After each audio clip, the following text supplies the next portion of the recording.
Yes, it's me again, Miko Moto Farm. For this video natin, Kamoto Farm, magbibigay po tayo ng libreng seed o buto ng sigarilyas. Tama po kayo. Tama po yung narinig nyo. Magbibigay po tayo ng libreng buto ng sigarilyas. Paano? At bakit? So, bago natin ituloy, Kamoto Farm, intro muna tayo.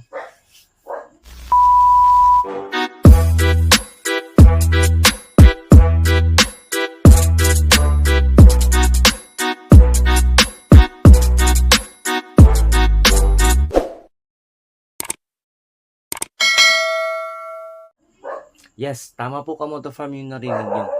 Magbibigay po tayo ng libreng buto ng sigarilyas.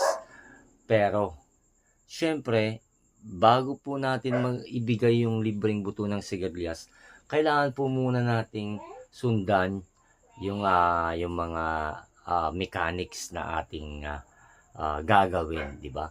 So, for this video Kamoto Farm, sa ating video na to, dito sa YouTube na to, i-share ko po sa Facebook page ng Sigarilyas Farmer of the Philippines. Then pipili po tayo ng tatlong mapapalad na mabibigyan ng libreng buto ng sigarilyas. So pipili po tayo ng tatlong tao na bibigyan natin ng tig-1 kilo ng sigarilyas seed. So, free shipping po yan, Kamoto Farm. Libre na po yung shipping nun. So, yung gagawin lang po natin doon, Kamoto Farm, manood lang po kayo sa bidyong ito mula umpisa hanggang dulo. So, then, after that, yung pinakamarami pong ma-share sa Facebook, so anumang social media, yun po yung mabibigyang palad na mabibigyan natin ng libreng buto ng sigarilyas. So, syempre, pag na-share nyo po yun sa inyong mga Facebook page, dapat po screenshot po nyo, then i-comment nyo na lang po doon sa ating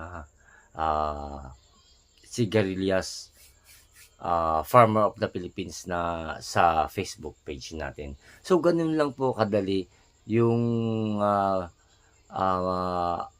pagsali sa ating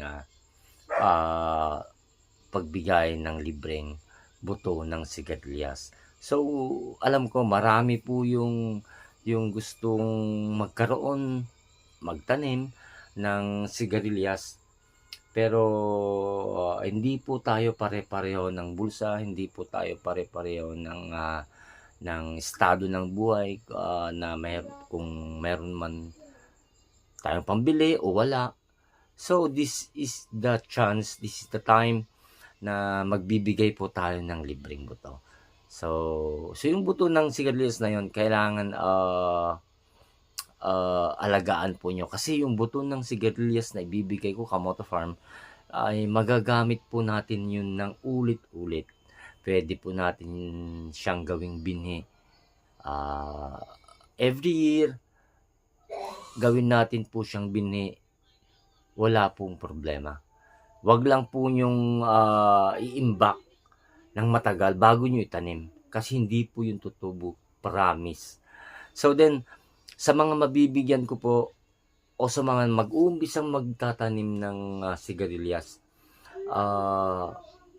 panoorin lang po nyo yung mga videos ko tungkol sa pagtatanim ng sigarilyas, sa mga tutorial kung paano magtanim, kung paano maglagay ng abono, lahat ng pag-aalaga, kung paano natin siya alagaan hanggang sa mag-harvest po tayo. Nandito po sa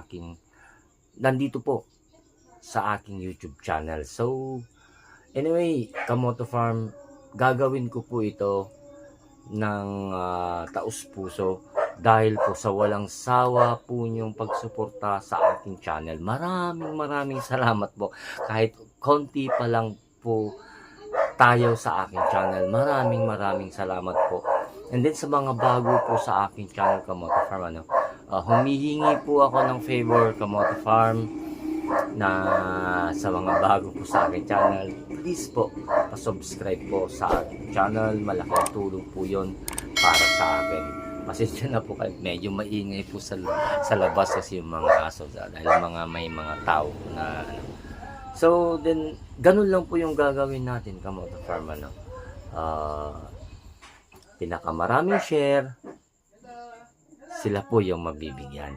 Makikita ko po yun sa mga comment ninyo doon sa Sigiriya Seeds Farmers of the Philippines. Yung pinakamaraming share, screenshot lang po nyo. Pinakamaraming share, sila po yung mabibigyan ng libre. Libreng padala. Wala na po kayong problema sa pagpapadala. Free shipping po yung nationwide. Ako na po yung bahala doon. Basta napili po kayo, may message ko na lang po kayo. So, yun lang po yung mechanics nito, Kamoto Farm. Napakasimple, di ba? Pinakamaraming share, siya po yung mapipili. Then, of course, syempre, subscribe kayo sa akin channel, di ba? Yun yung pinaka-importante doon. So, good luck, mga ka-Sigarilyas Farm of the Philippines. Good luck po sa inyo lahat, sa mga papalarin, at sa mga may mga pinakamaraming share. Good luck po sa inyo. Then, sa mga pinag-sharean nyo, may naghihintay din po silang libre, di ba? So, hanggang dito na lang yung video natin, Kamoto Farm. Let's share, subscribe, and comment down below yung ating mga